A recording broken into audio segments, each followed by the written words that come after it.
Welcome back. Okay, the first thing we need to do is start out with a principle that is very important in order to understand where we're going on the channel. All African people originate in the Nile Valley. All African people, that includes African Americans, that includes the African diaspora around the world. All African people originated in the Nile Valley. Quote, all African people who can still remember their beginnings point to the Nile Valley as their place of origin. Shakanta Joe, 1974.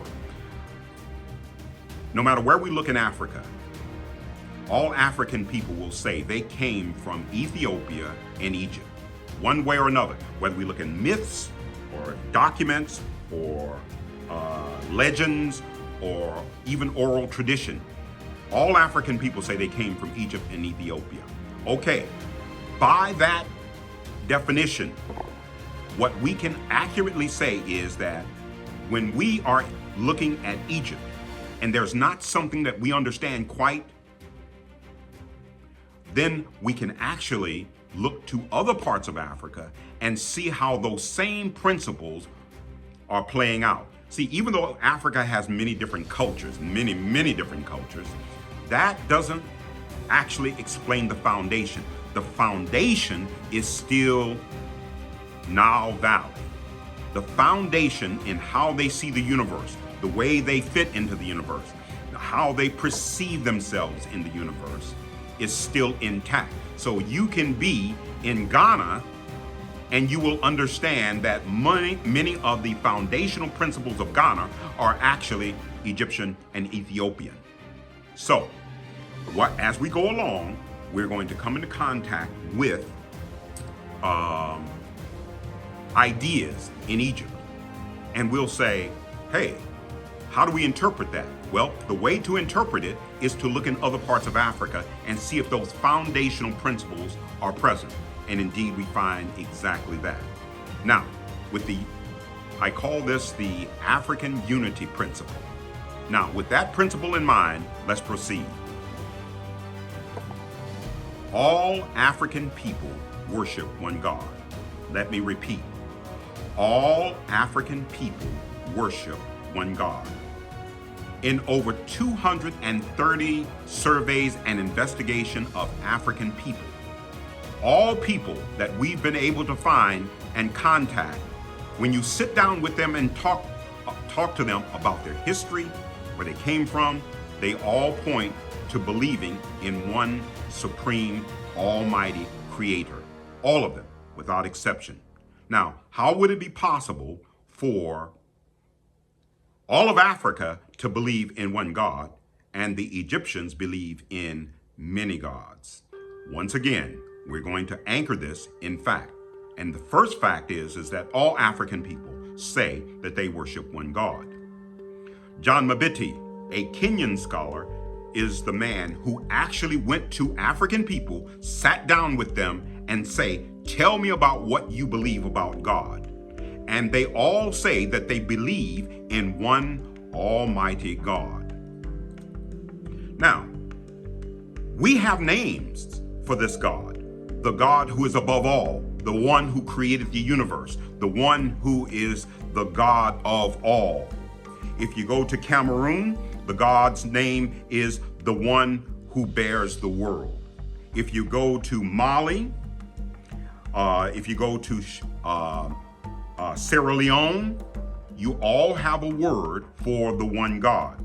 In South Africa, among the Zulu, you have the great oldest one.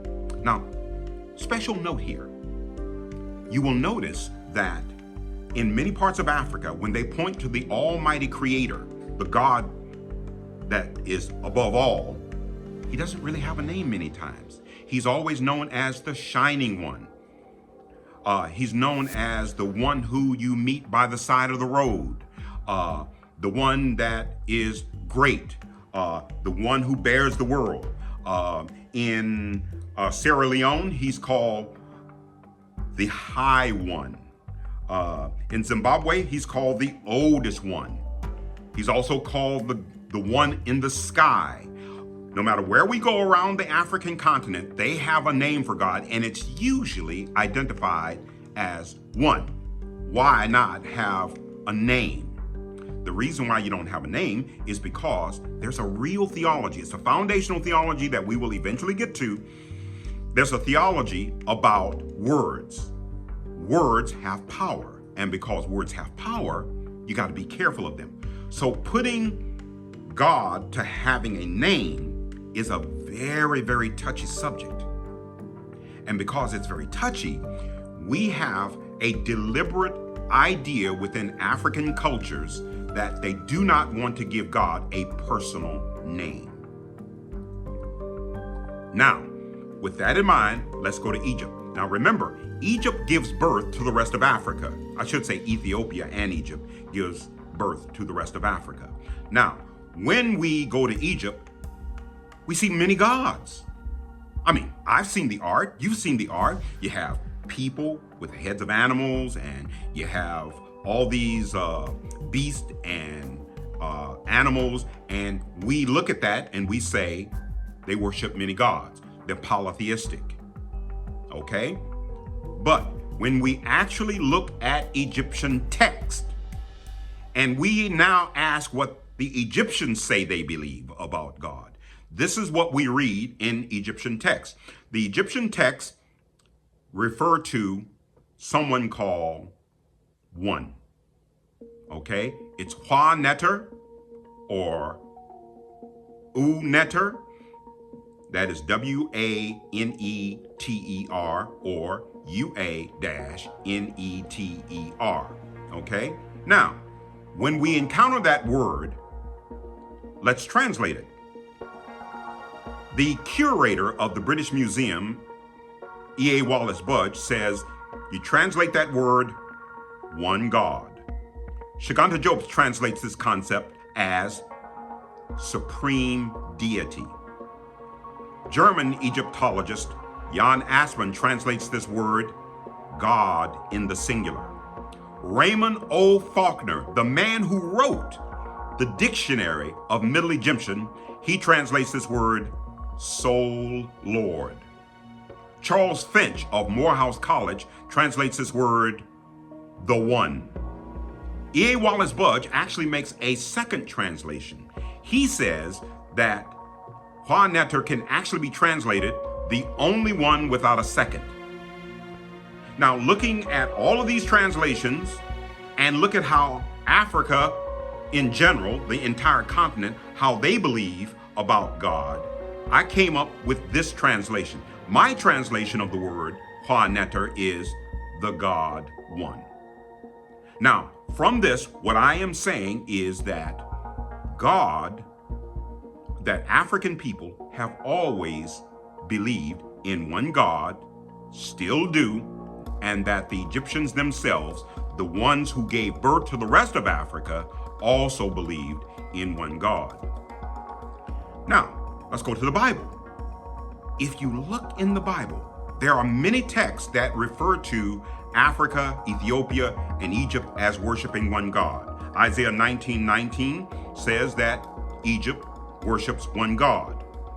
You will remember that Jethro in Midian, this is Moses' father-in-law, also worshiped one God. The famous text we often point to is Psalms 68:31, that Egypt and Ethiopia shall reach forth her hand unto God. When you look at all of the statements throughout the Bible,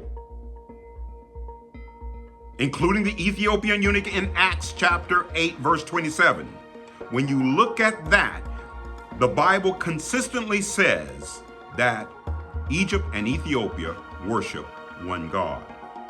Now, last but not least, and we will do a specific episode on this particular Pharaoh because he is so very important. Some people will tell you that the Pharaoh Akhenaten is the first person to believe in one God. They will say he's the first monotheist. Okay, that is not true, because that presupposes that the Egyptians did not worship one God. He is often called the heretic Pharaoh. He is very, very famous, and it's very important that we actually do an episode specifically on Akhenaten, because sometimes he is often referred to as Moses' teacher. Some scholars have thought that he taught Moses, but the years don't line up correctly. They're both in the 18th dynasty, we think, but yet and still the years don't match up. Nevertheless, it deserves a critique. Akhenaten also is responsible for Psalms 104. He wrote that, and most scholars have consensus that that is his work. You don't know very much about him, but he is the husband of Queen Nefertiti, the famous Nefertiti. He is also the father of King Tut. We know all about his wife, we all know about his son, but we don't know about him. That's not an accident. Akhenaten is a very, very important figure in biblical history, but he is not the first monotheist. That because African people worship one God, and they always have. Whether we like it or not, whether it's uncomfortable or not, we cannot escape the fact of the Egyptians list in their text that they believe in one God. In fact, in the tomb of Unas, which is our earliest, probably about 1,000 years before Moses, we read this text, and I have read this myself. I've read this text myself because I sat in the tomb and translated this myself, because as a Christian, I too have been taught a certain way. But I sat there in the tomb and I translated this phrase: God is one and alone, and none reigneth with him. That is in the tomb of Unas, 1,000 years at least before Moses wrote the first 5 books of the Bible.